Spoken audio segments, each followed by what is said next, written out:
Канаде поддержали крымско-татарский народ. Вчера на заседании парламента Канады депутаты почтили память жертв депортации крымских татар и выразили поддержку лидеру крымско-татарского народа Мустафе Джемилеву. Канадский депутат-консерватор Джеймс Бизан провел параллель между депортацией крымских татар Иосифом Сталиным и событиями, связанными с аннексией Крыма.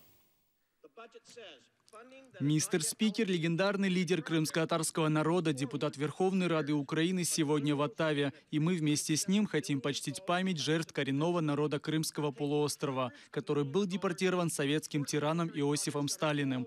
Более 230 тысяч крымских татар были депортированы в 1944 году. Около 100 тысяч из них погибло.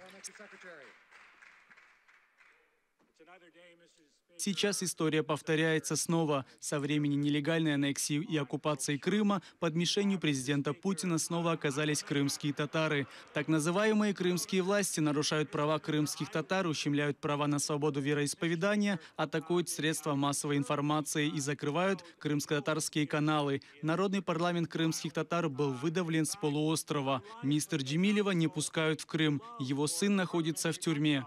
Мистер Спикер, сколько бы времени ни заняла деоккупация, Канада всегда будет считать Крым неотъемлемой частью Украины.